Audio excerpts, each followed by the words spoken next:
කොහොමද මගේ යාළුවනේ? ඉතින් ඔයගොල්ලොත් දැන් මේ වෙලාවේ හරියට ලෑස්ති වෙනවා ඇතිනේ ජනවාරි 1 වෙනිදාට.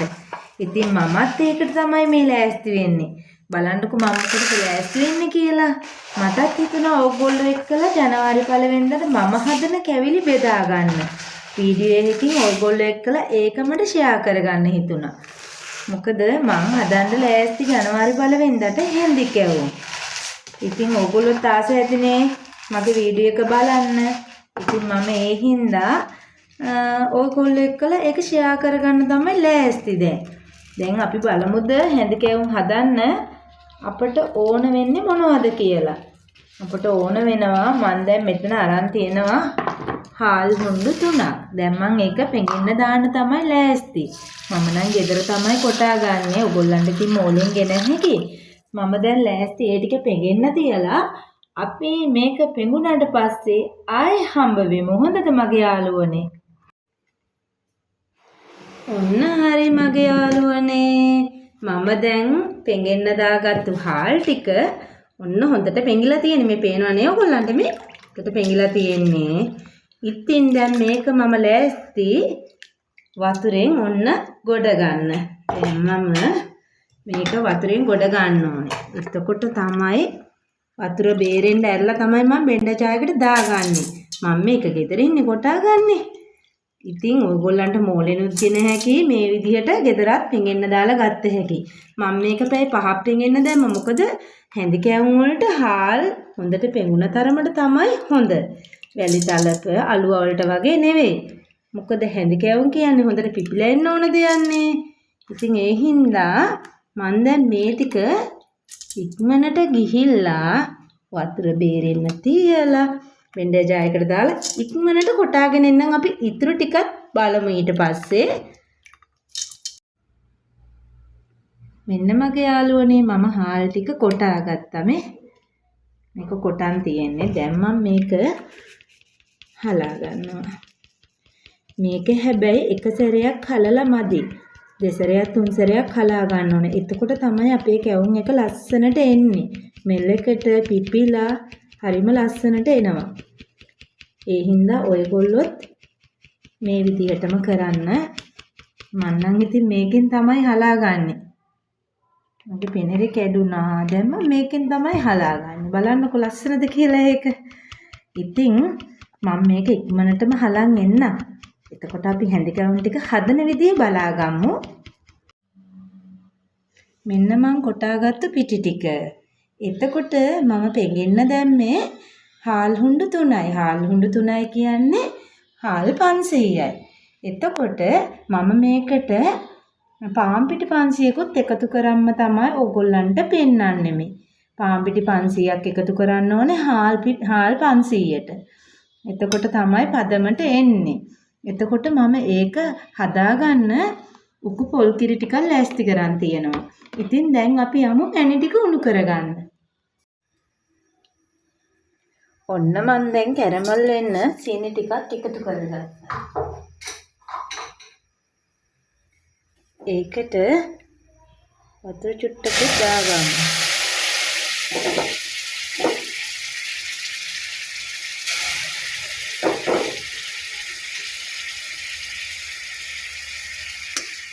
දැන් අපි මේක කැරමල් වෙන්න දෙන්න ඕනේ.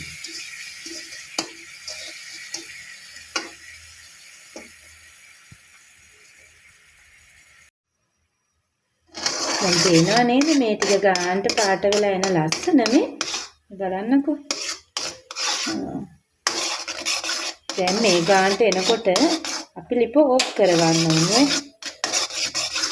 කොල්ල ටිකක් හැන්දෙන් මේ විදිහට කලවම් කරගන්න. මේ විදිහට කලවම් කරගෙන පොඩ්ඩක්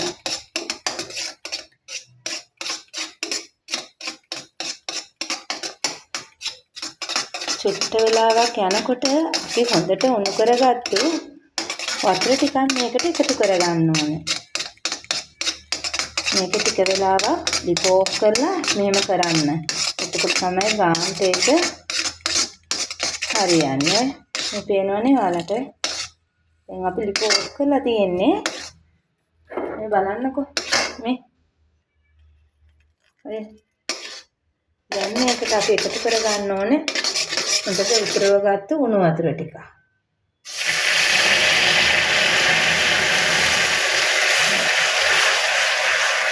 දැන් අපි අර උණු කරගත්තු පැණි ටික ගල් වෙන්නේ නැහැ. මොකද ලිප ඕෆ් කරලා පොඩ්ඩක් නිවෙන්න ඇරලානේ මේ උණු වතුර ටික අපි දාගත්තේ. ඔය මේ පේනව නේද? දැන් අපි තව වතුර ටිකක් එකතු කරගන්නවා.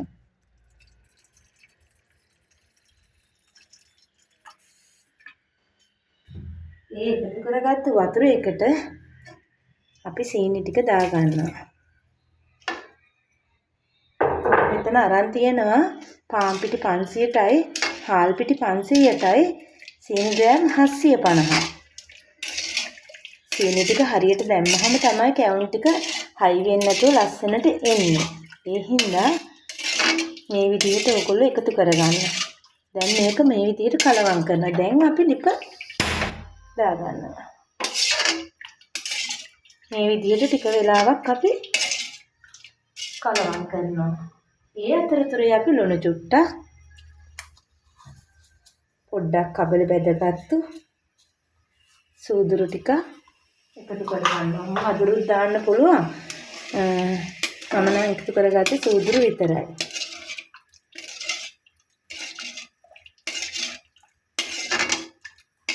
අපි දැන් මේක හොඳට හැඳි ගෑ ගන්න ඕනේ. ඒ හැඳි ගා ගන්න අතරේ මේකේ පදම තමයි අපි ගොඩාක් කුණු කරන්නේ නැහැ. විනාඩි 2ක් 3ක් වගේ යන්න කලින් විනාඩි 2ක් වගේ යනකොට අපි මේක ලිපෙන් බා ගන්න ඕනේ. නූල් ඇදෙන පදමට පැණි ටික බර වෙන්න එහෙම දෙන්නේ නැහැ අපි. මෙන්න මේ විදිහ හැඳි ගාලා අපිට පොඩ්ඩක් හැන්දට දැනෙනවා මේක දැන් ඇති කියන එක වතුර ගතියෙන් පොඩ්ඩක් අයින් වෙනවා කියලා. ඉන්නේ ඒ ගතිය එනකල් අපි විනාඩි 2ක් 3ක් ලිපේ මෙන්න මේ විදිහට තියාගන්න.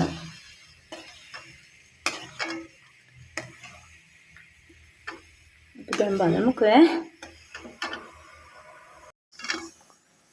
මේ පේනව නේද? මෙන්න මේ ගානට එනකොට අපි ලිප ඕෆ් කරගන්න ඕනේ. නූල් ඇදෙන්නෙත් නැහැ. ඝනකම ලොකුවටත් නැහැ. සාමාන්‍ය ප්‍රමාණය තියෙන්නේ සීනි ටික දාලා කලවම් කරගත්තු හැටියෙම. මේ විනාඩි 3කට පස්සේ ඔය මේ ගානට තමයි අපි ලිප ඕෆ් කරගන්න ඕනේ. ඒකල අපි මේ පැණි ටික නිවෙන්න තියන්න ඕනේ. ඕම් මම පැණි ටික දැන් නිවාගෙන ගෙනාවා. මේ පේනවනේ. හොඳටම නිවා ගන්න ඕනේ. රස්නේ තියෙන්න බෑ. අපි ඒක දැන් ටික ටික මේකට කලවම් කරගන්න ඕනේ හැන්දකේ. එකවර දාන්නේ නැහැ ඔක්කොම. හැන්දකින් ටික ටික අපි කලවම් කරගන්න ඕනේ මෙන්න මේ විදිහට. ඔය මෙන්න මේ විදිහට කලවම් කරගන්න ඕනේ.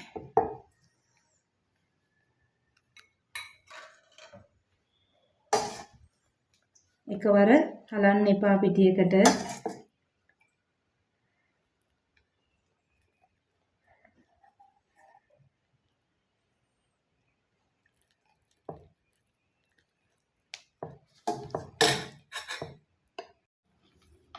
මේ පේනවනේ දැන් පැණි ටික එකතු කරගෙන මම ඉවරයි. දැන් මම මේ උකුවට මිරික ගත්ත පොල් කිරි ටික තමයි මේ එකතු කරගන්නේ. ඒකත් අපි ටික ටික තමයි එකතු කරගන්නේ. මේ පේනවනේ. ටිකින් ටික එකතු කරගන්න ඕනේ.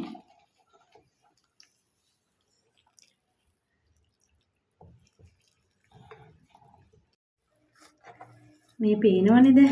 මෙන්න මේ වගේ ගන්න ඕන. හැන්ද අයින් කරලා අතින් තමයි මේ වැඩේ කරන්න ඕනේ.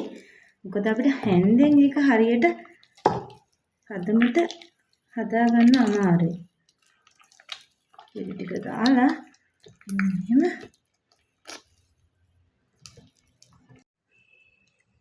දැන් පේනව නේද මේ මෙන්න මේ ගානට තමයි ගන්න ඕනේ මේ. පොඩ්ඩක් අතින් ඔන්න කරන්න ඕනේ. එතකොට අපේ කැවුම් එක හොඳට පදමට පිපිලා එනවා.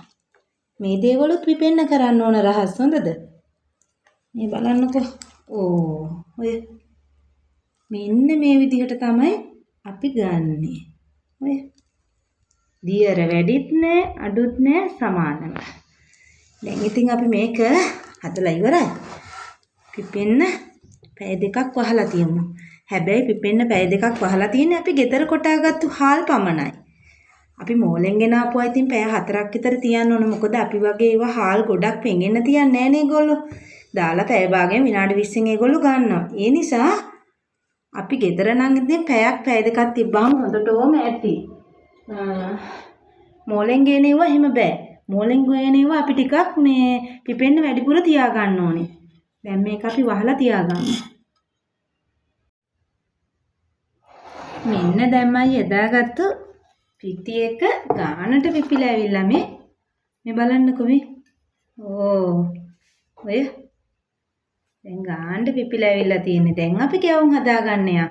මම තෙල් ටිකත් රත් වෙන්න තියලාමයි තියෙන්නේ. හරි.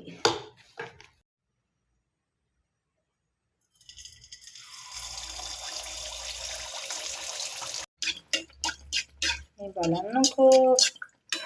මේක ලස්සනට පිපිලා තියෙන තාලේ.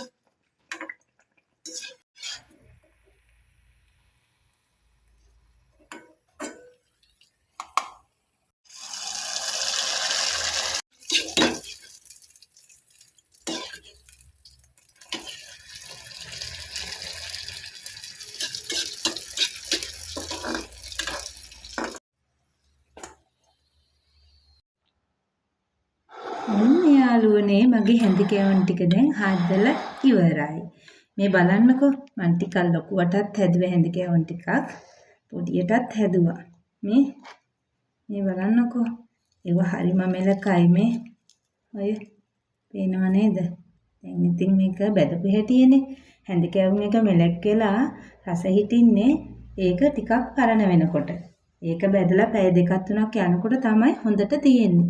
මේ බලන්නකෝ මේ හොඳට තියෙනව නේද? ඉතින් මගේ වීඩියෝ එක ටිකක් දිගයි.